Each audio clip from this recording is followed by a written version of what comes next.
Major Olajide Idiadare, U.S. Army retired.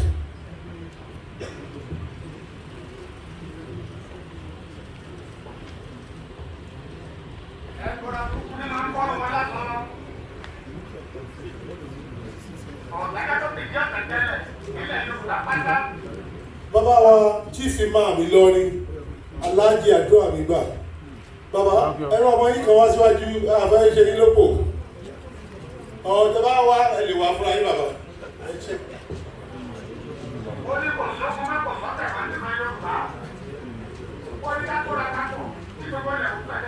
Bàbá àwọn èèyàn wá fẹ́ kẹ́ wá síwájú kárí bàbá Chief Imam Ìlọrin.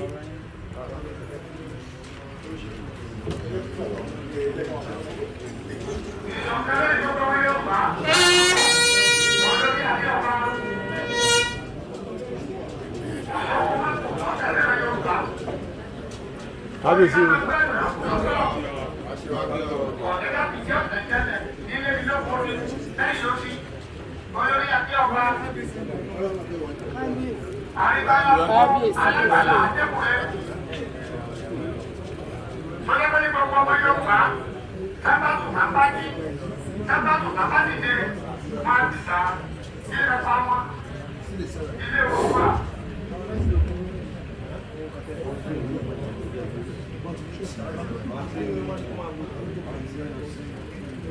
Ẹ bá ń ṣe kábíyèsí lẹ́nu. Àìsí báyìí lọ ní táwọn fẹ́ kí ọba láti ẹ̀ náwó méjèèjì. Kábíyèsí. Àwọn ẹ̀ ń pè mí ẹ mẹ́jọ àwọn ètò ìgbéwẹ̀ ẹ̀sìn wá sí ilé ẹ̀ka sí. Ẹlẹ́kẹ̀ẹ́ta kọ́.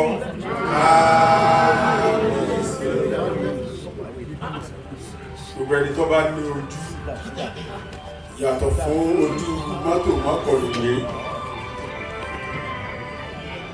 tí ẹ bá débi ní nǹkan bí ogún ọdún káwọn àná sáyé níbi wọ́n wá débi lónìí yọ mọ̀ pé máa sára làálìlè yọ mọ̀ sára àsájọ́lẹ̀ gan láti yọ bẹ̀rẹ̀ aṣọ ẹni tó wà ń bẹ̀ nísìnyí ó ti tún àná sí ó tún òní sí ó tún tún ọ̀la sí. Ẹ bá ṣe kábíyèsí lẹ́ẹ̀kan sí. Àlètí àdùkù wọ́tù kéèyàn ra ẹ̀ nílẹ̀ ìpè gbogbo tí ń jẹ́ ọba aládé nílẹ̀ Yorùbá lónìí wọ́n fẹ́ kó di ẹyọ kan. Ẹ wá bẹ̀rẹ̀ iṣẹ́ láti Ọ̀yọ́ ẹ wá wá Ọ̀yọ́ bí ẹ̀mẹ́rin ẹ wá sources of peace. That big hall. Ẹ wá ìdàgbàsókè, ẹ wá kíjọ parí, ẹ wá kíkùn lọ́mọ dùn, ẹ wá pẹ́kẹ́ yóò fowópọ̀ lè lélẹ̀ pé àsìkò lágbájá pẹ̀lú lágbájá o kò sí ìjàlẹ̀ Yorùbá. Ẹ bá ṣe kábíyèsí lẹ́ẹ̀kan. Ẹ wá bá bẹ́ẹ̀. Ẹ tún wá Kwara lẹ́ẹ̀mẹ́ta.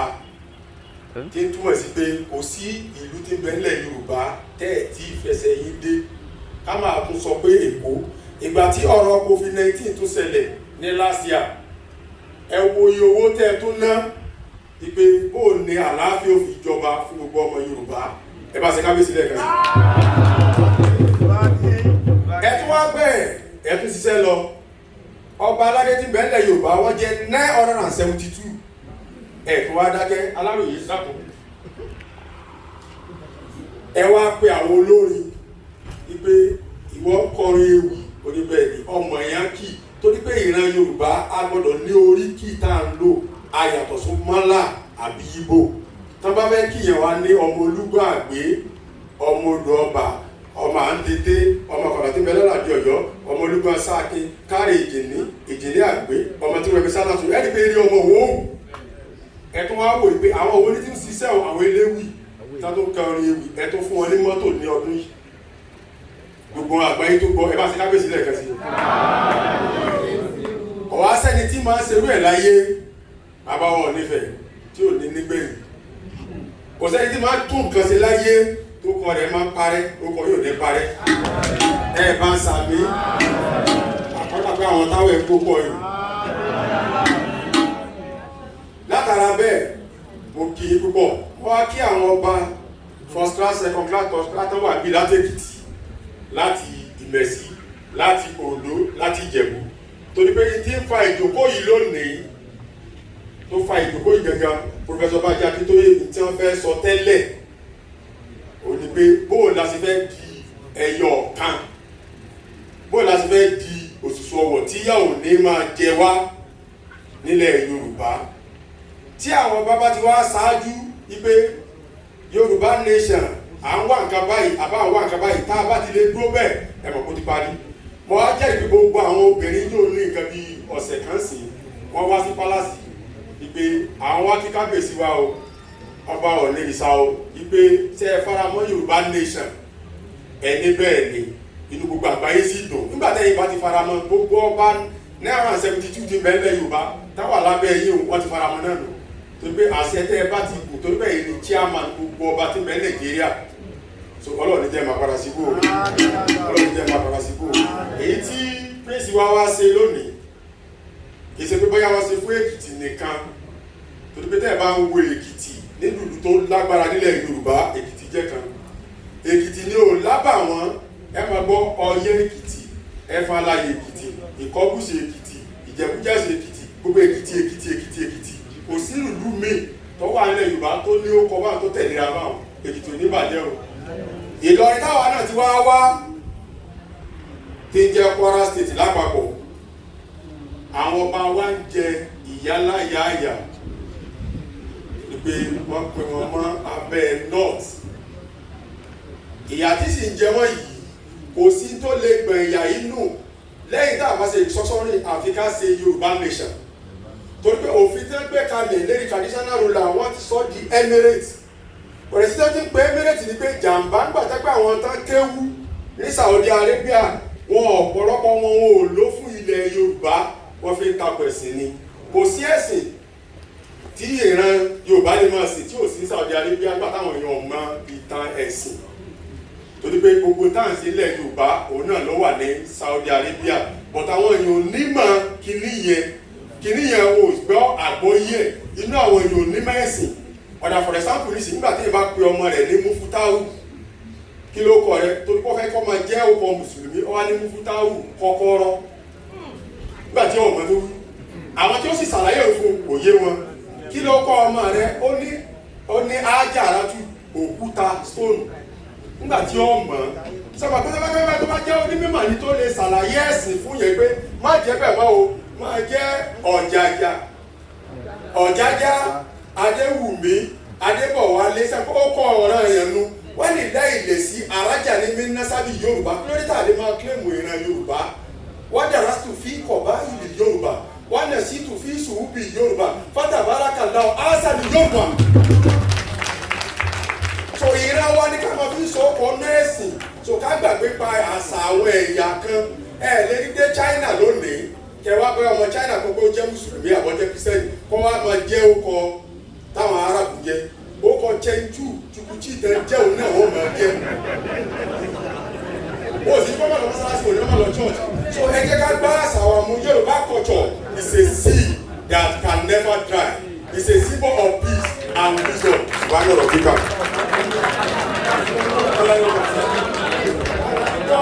ọ̀rọ̀ tó níye lórí púpọ̀ lẹ́nu bàbá wa chief imam Ìlọrin àdúrà bàbá àwọn akẹ́kọ̀ọ́ kẹ́yìn lórúkọ prince Bángbálé pé ìtọ́ yìí àfihàn ọjọ́ sí thank you.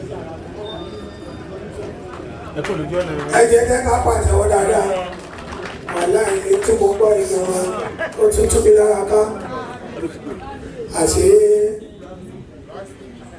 ọ̀rọ̀ kan tí mo gbọ́ yìí ó ẹ má jẹ́ ń parọ́ kábíyèsí mo lẹ́nu kan tó mọ yàn mí jẹ lágbolé àṣé kọ́kọ́rọ́ lórúkọ ẹ̀ ló fún táwọn àṣé kọ́kọ́rọ́ lórúkọ ẹ̀ àgbàdá mo fún ẹ̀rọ òkú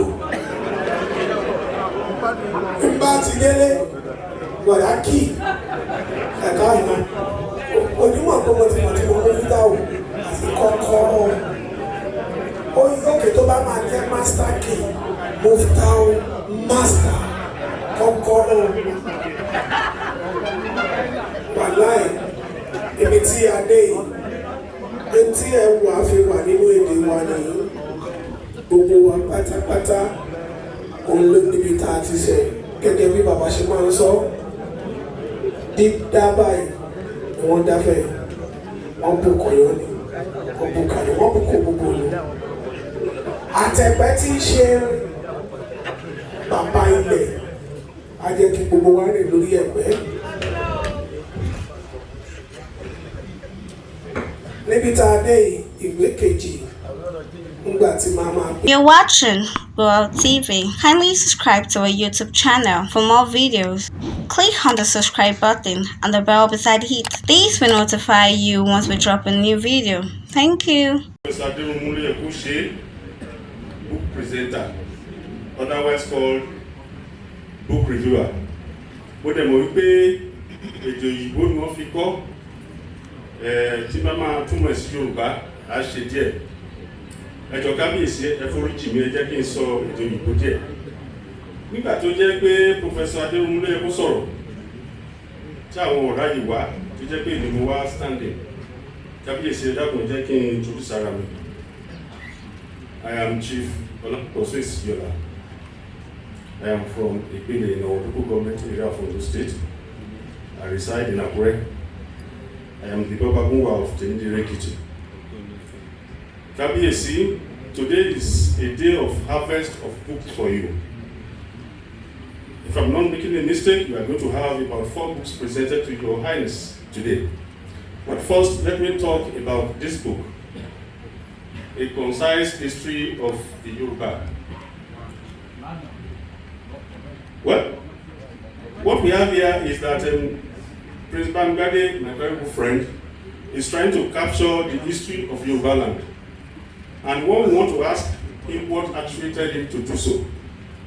The reason is that the history of Yoruba must not go under, because we have been battling with oral tradition before now, and we have to migrate to the written tradition. The problem with oral tradition is that it goes from mouth to mouth, and in the process of traveling, there is the possibility that some of the ingredients will get lost. But once it is codified in a book form like this,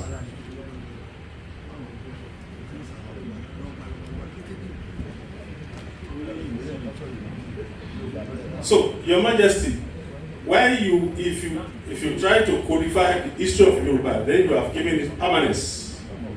Because if you travel within the Yoruba land, it will also go overseas, it will go around the world. Because these days, it's either you put it on internet by Amazon.com, or you even do what we call podcast, or even you do what we call ebook.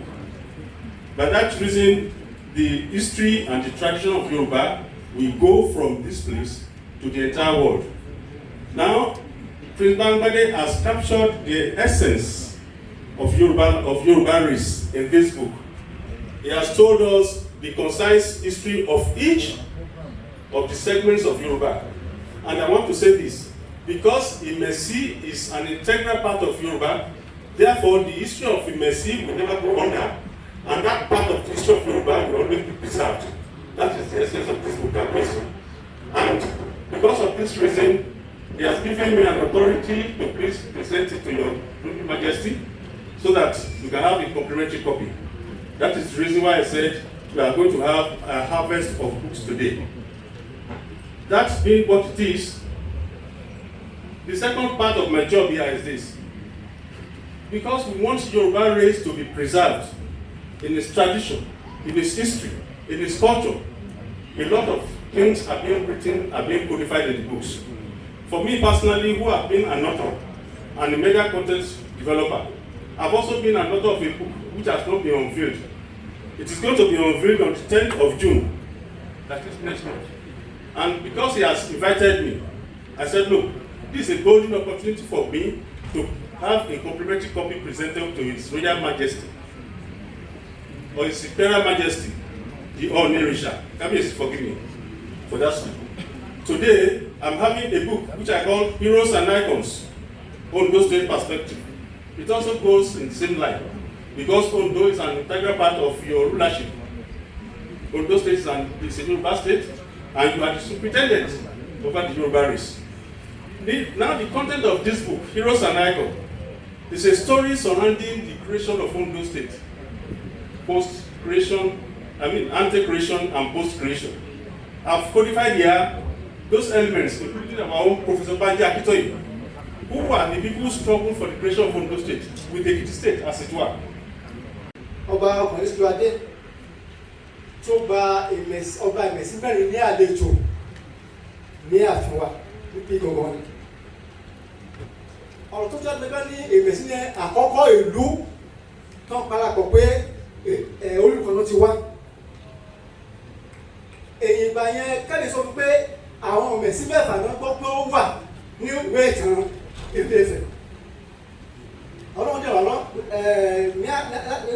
nǹkan bí ọdún kan sí àwọn kò tí a wá sí nìyẹn ni mo mú ọba Ìjẹ̀bú Ògúnjà Ìjẹ̀bú-Òde wá sí ààfin níbí láti sọ pé lóòótọ́ o ara ìmẹ̀sí ní Ìjẹ̀bú-Òde. Ọ̀pọ̀ mọ̀ pé ọba méjì ló wà ní àárín Ìjẹ̀bú-Òde. The chairman of the council of Ìjẹ̀bú-Òde is Olúìsà of Ìjẹ̀bú-Òde. Nígbà tí àwọn wà ní olóṣèlú 1983 tí ó ní kí ọba Awùjalẹ̀ tó wà suspension, Olúìsà ló dé fún ọba Ìjẹ̀bú-Òde. Ìmẹ̀sí lánàá a rò pé ìmẹ̀sí méjì ló wà tẹ́lẹ̀, ìmẹ̀sí òkè àti ìmẹ̀sí ìsàlẹ̀, ìmẹ̀sí gbódó. Ṣùgbọ́n ní ìgbà tí mo ń ka ìwé ọ̀jọ̀gbọ́n àlùfáà tí ó ti 8 professors, today they have over 100 professors in only one term of the message. Kó tó di pé ìmẹ̀sí parapọ̀, bàbá wa Awùjalẹ̀ wọ́n sọ pé wọ́n wá láti Ifẹ̀, pé wọ́n lẹ́ẹ̀mẹ́ ti wá. Ìgbà tí mo ti wáyé wọn lọ fún wọn ní kọ́pì ìwé mi kan, àgbáyé ní tẹ̀ tí mo pé ọba tó wà lẹ́gbẹ̀ẹ́ wọn lọ́dọ̀ ẹgbẹ́ wọn ó ti kọ̀wé kan ọdún kẹta tí mo kọ̀ tèmi ní ọba ẹ̀kọ́ tí wọ́n tọ́sí ọkùnrin ọdún yìí, ọba Abíọ́dún ọwọ́ fòkùn ọwá tó kọ́ sílẹ̀ pé Awùjalẹ̀ kẹsàn-án ìmẹ̀sí ìsàlẹ̀ tó kún ọwá ló ti lọ. Àti àyẹn Awùjalẹ̀ sọ pé òun wà níwájú àwọn òṣèlú pé ìrọ̀ ti wá. Ọ̀nà mẹ́ta tí adégbàwọ̀ Ìjẹ̀bú àti ìmẹ̀sí ni. Olúìsà wá láti ìmẹ̀sí ìsà tí ó jẹ́ ìmẹ̀sí Èkìtì ní. Ọba ọ̀kan wá láti ìmẹ̀sí Ilé, láti ìmẹ̀sí Ìpolé. Wọ́n kò ní ìmẹ̀sí òkè, wọ́n lọ dá ìmẹ̀sí ìsàlẹ̀ sílẹ̀. Ọ̀ríkà ni mú okùn ọwá ní ìmẹ̀sí ìsàlẹ̀ nínú ìtàn. The original ọba wà ní ọba wa ta, ọba lọ́sùn tí ọba ta bá níbẹ̀, ọmọ agbẹ́lẹ̀gbọ̀ láti ìmẹ̀sí Ìpolé ni. So lápapọ̀ gbogbo all the authorities that claim in Ìjẹ̀bú-Òde, they have their root in the message. Ètàn ló ń gbé jáde lẹ́ni ìṣọ̀kan wa, ó ti bí ìṣọ̀kan gbogbo Yorùbá gẹ́gẹ́ bí bàbá Aṣípàlà ṣe ń tọ́ ẹ 30 years ago pé tó bá lè so olú mẹ́rin papọ̀ tó láti mẹ́fà yẹn ó yẹ kó lè so gbogbo Yorùbá papọ̀ ló wá ní ìtàn. Ajẹ́gbájú yẹn títí Ọlọ́run wà lọ́wọ́ àti kọ a constant history of the Yorùbá. Àmàfíà lẹ́nu ní kẹta ní àmàfíà lẹ́nu tó nínú ìwé àti máa ló wà sí rí òtítọ́ tó wà nínú ìtàn Yorùbá as authenticated by archival materials from the palace here. The first one, Yorùbá Book of Records, volume 1, ó dá lórí ìrìn àjò Oyèlágbo bó ṣe produce kingdom ní títí dé Ògún kingdom. Now, volume 2, nígbà tó di pé àwọn tẹ̀sí máa kúnra wọn lẹ́rú,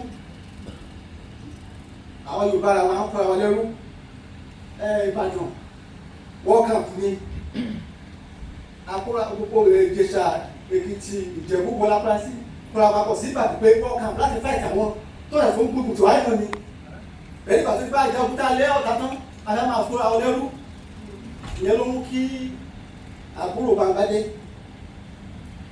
Ìṣọ̀lá Fábùnmi kábíyèsí ẹ̀rọ̀mọ kọ́sọ́jọba ní ìmẹ̀sílẹ̀ kó ti pẹ́ wọn pápákọ̀dà ìgbà yẹn kó tó gbọ́sọ̀ ẹ̀dà fún bàbá Ògìrì pé kó tí kò bá ìsìbàbọ̀ wọ̀ ìkéèkó rescue Ifẹ̀ from àwọn ọ̀tá ilé náà yẹn so lẹ́yìn aláti wá ìsọ̀kúnrí ìsọ̀kún sọnù ẹ̀tún bọ́lọ̀ ọ̀nà tí bá wà rí àfihàn láwà ní 2018 tàṣì sọ̀rọ̀ mọ́jú tí àwọn mẹ́bà sí Yorùbá ìlú wá láti Ọ̀tàngórá tọ́sọ àmà sí kan fún abdá láti pẹ̀lú ẹ̀ lórí àgbà ló bí Àmọ̀tẹ́kùn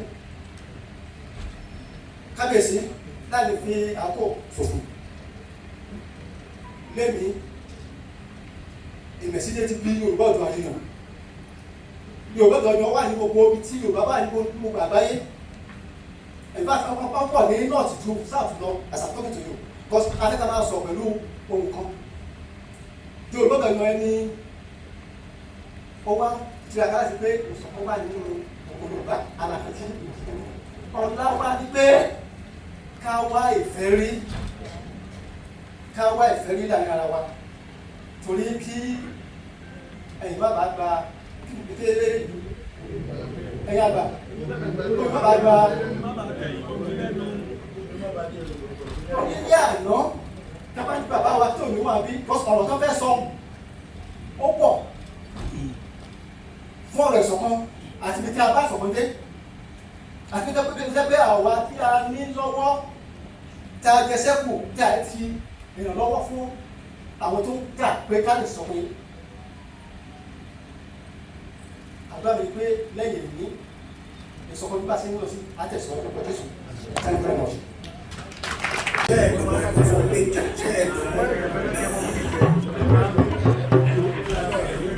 bẹ́ẹ̀ ni níbi tí a dé yìí.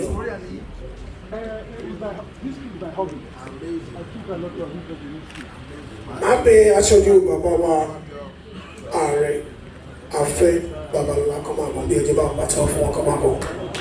Aṣojú bàbá wa ààrẹ Afẹ́ Babalọlá ẹjọ́.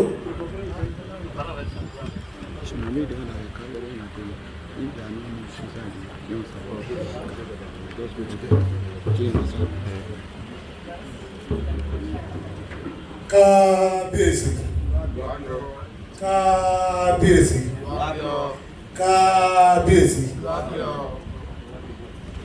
a dúpẹ́ lọ́wọ́ bàbá wa fún àǹfààní tó fún wa àwọn adáwà láti Èkìtì láti bá jókòó lẹ́nìí nínú ìdún pé bàbá ààrẹ Afẹ́ Babalọlá àti kábíyèsí wọ́n fẹ́ ara wọn púpọ̀ ní gbogbo ìgbà tí kábíyèsí bá ti dé bàbá bájá àgbà kí wọ́n ẹkú àgbà wọ́n lè ẹkú àgbà kábíyèsí bàbá gẹ́gẹ́ bí ẹ ṣe bọ̀ fún ọ ní àǹfààní láti jáde títorí ti àìsàn yìí tí Ọlọ́run ti bá lé nínú ìsìn yẹn ní COVID-19 gbọ́n gẹ́gẹ́ bí ẹ ṣe mọ̀ wọ́n gẹ́gẹ́ bí ọmọ Yorùbá tí wọ́n fẹ́ràn Yorùbá púpọ̀ gẹ́gẹ́ bí ọmọ Èkìtì tí wọ́n fẹ́ràn Èkìtì púpọ̀ gẹ́gẹ́ bí ọmọ kábíyèsí ikú bàbá yèyé Ọọ̀ni wọ́n ṣàlàyé pé ẹnikẹ́ni tí ò bá ní ìtàn wọ́n pe òyìnbó kan wọ́n pè ní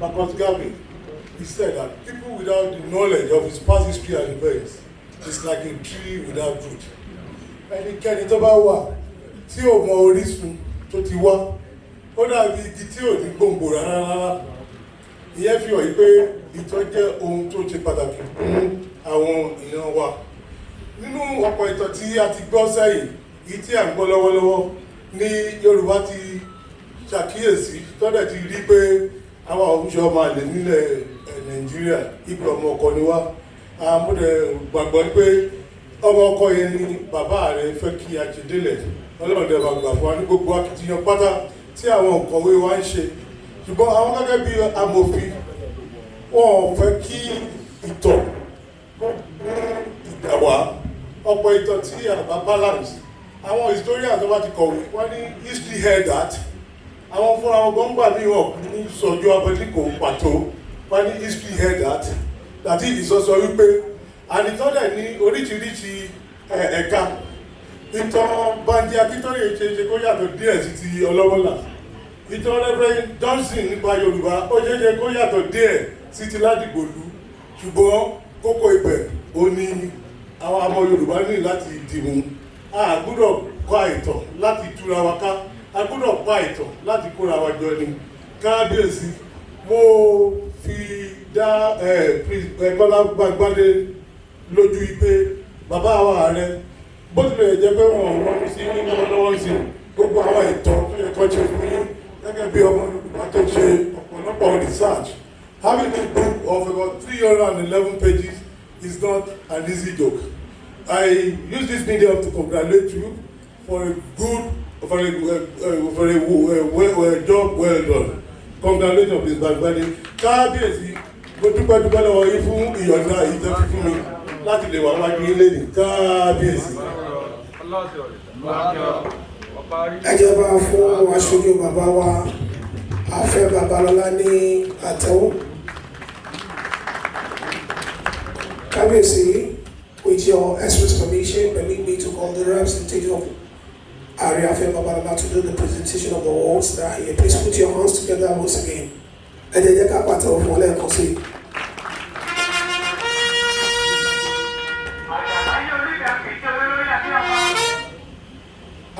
Iṣẹ́ tí wọ́n fi fún mi ó kù ẹyọ kan báyìí. A pè àwọn èèyàn wa tí wọ́n dángájíá tí a ti kàyẹ láti fún ní award. Màá bẹ̀rẹ̀ láti Ọ̀túnba Lucas Olúwadámiláre Akínwálé. Ọ̀túnba Lucas Olúwadámiláre Akínwálé. Ọ̀túnba Lucas àbí aṣojú wọn tó bá wà ní ìjókòó. Báṣọ̀run Akin Ọ̀ṣúntókun MFR. Báṣọ̀run Akin Ọ̀ṣúntókun àbí aṣojú wọn tó bá wà ní ìjókòó. Thanks for watching this video. Please don't forget to click on the subscribe button. Kindly comment and share. We drop new videos daily. Thank you.